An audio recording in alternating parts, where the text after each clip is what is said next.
இப்போது சனி பகவான் மீனராசியில் வந்து தற்சமயம் ஜென்ம சனியாக வீட்டிருக்கிறார். மீனராசிக்கு 12ல் ராகுவும் 5ல் வந்து குரு உச்சம் பெற்று மீனராசியை பார்ப்பதும் 6ல் கேதுவும் இதுதான் முக்கிய கிரக நிலைமை. மீனத்தை பொறுத்த வரைக்கும் ஜென்ம சனியில் இப்படி இருக்கும் அப்படி இருக்கும். யூடியூப்பை திறந்தா ஆஹா ஓஹோ சாம் அவ்வளோதான், இனிமேல் மீனராசி முடிஞ்சுது எல்லாமே சூப்பர் அப்படின்னு யாராவது சொன்னாங்கன்னா அது அவங்களுடைய தனிப்பட்ட கருத்து.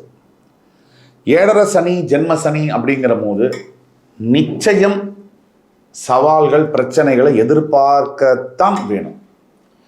இதில் எஸ்கேப் ஆகிறதோ, நான் ரொம்ப பாசிட்டிவ் நெகட்டிவாக பேசுகிறாருன்னு சொல்கிறதோ, கமெண்ட்ஸில் வந்து தற்கொலை மாறி போடுறதோ இதெல்லாம் தீர்வு இல்லை. இதனால் வந்து சனி வந்து விட்டுட்டு போயிட மாட்டார். ஆன்மீகம், தர்ம சிந்தனை, ஒழுக்கம், எளிமை, கடமையை சரியாக செய்வதல், இதனால் சனி விட்டுட்டு போயிடுவார் உங்களை தண்டிக்காமல். இப்போ புரியுதுங்களா? எது சல்யூஷன், எது தீர்வு, எது வந்து பிரச்சனை, இதை நம்ம முதல்ல புரிஞ்சுக்கணும்.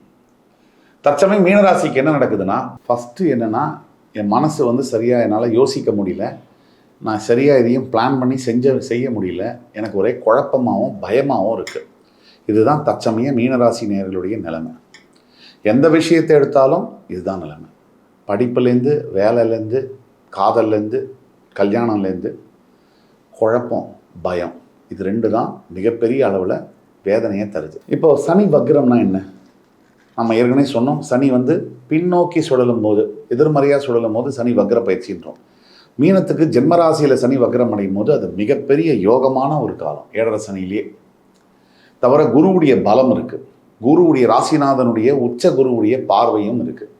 12ல் ராகு, 6ல் கேதுவும் இருக்குது. இதுவும் பர்ஃபெக்டாக இருக்குது.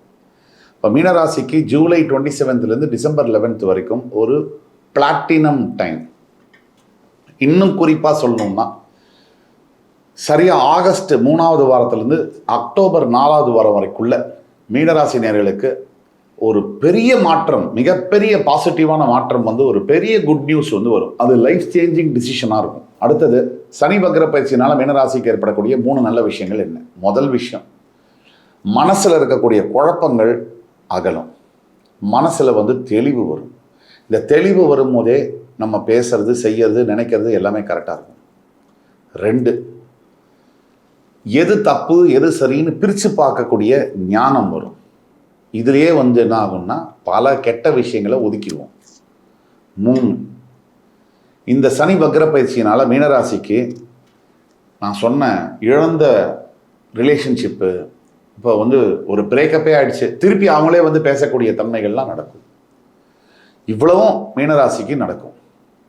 இன்னொரு 2 விஷயத்தில் எதில் மீனராசி ரொம்ப அலர்ட்டாக இருக்கணும் அப்படின்னு நம்ம பார்த்தோம்னா, முதல்ல அலர்ட்டாக இருக்க வேண்டியது ஹைப்பு.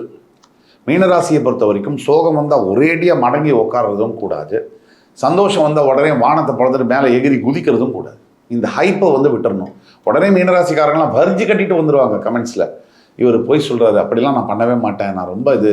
எந்த ராசிக்காரங்களாவது அவங்க மேலே ஒரு குற்றச்சாட்டோ இல்லை கிரிட்டிசிசமோ வைக்கிறோம், ஒரு ஆரோக்கியமான விமர்சனத்தை வைக்கும்போது ஒத்துக்குவாங்களா?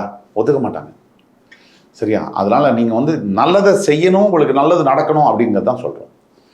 2, எதில் நீங்கள் அலர்ட்டாக இருக்கணும்னா உங்களுடைய உணவு பழக்கத்தில், உங்களுடைய ஹெல்த்தில் ரொம்ப அலர்ட்டாக இருக்கணும். இப்போவே போய் பிளட் டெஸ்ட்டெல்லாம் எடுத்துக்கோங்க.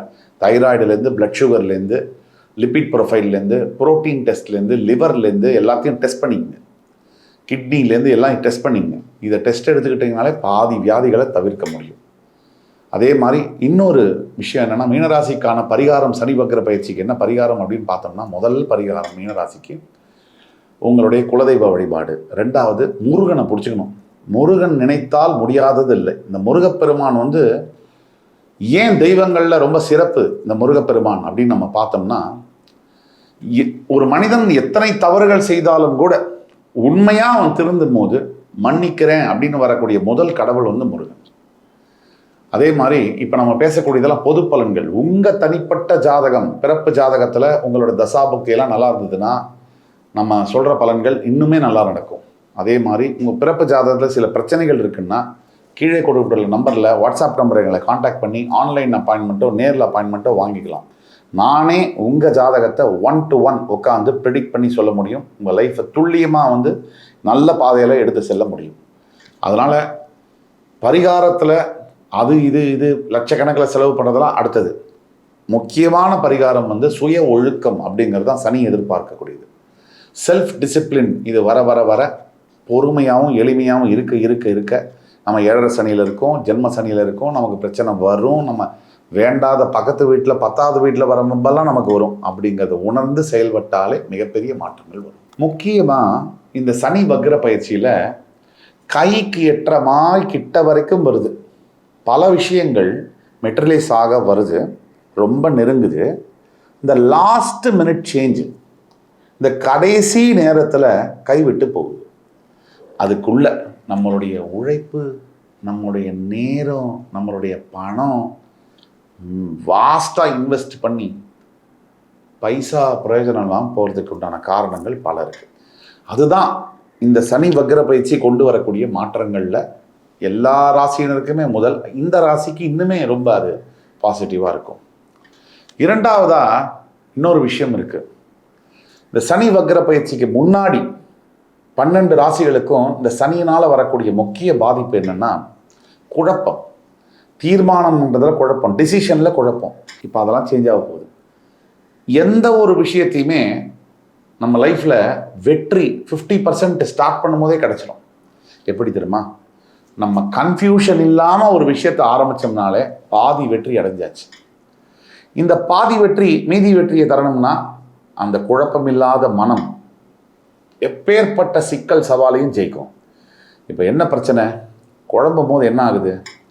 கரெக்டாக நம்ம என்ன பண்ணுவோம்னா தவறான பாதையை தேர்ந்தெடுத்து அதில் பயணிப்போம், தவறான முடிவு எடுப்போம், தவறான நபர்களை பார்ப்போம், தவறான வார்த்தைகளை பேசுவோம். சுற்றி இது தவறுகளை பண்ணும்போது தவறே நமக்கு நடக்குது. அதை நினச்சி திருப்பியும் வருத்தப்படுவோம், திருப்பி ரிப்பீட், அதே தான் நடக்கும். ஸோ டூ சம்திங் ராங், வரி, ரிப்பீட், இதுதான் நடக்குது. இதுலேருந்து வெளியில் வரணும்னா நம்ம சொன்ன பரிகாரங்களை செய்யணும். இது இந்த ராசிக்கு ரொம்ப முக்கியம்.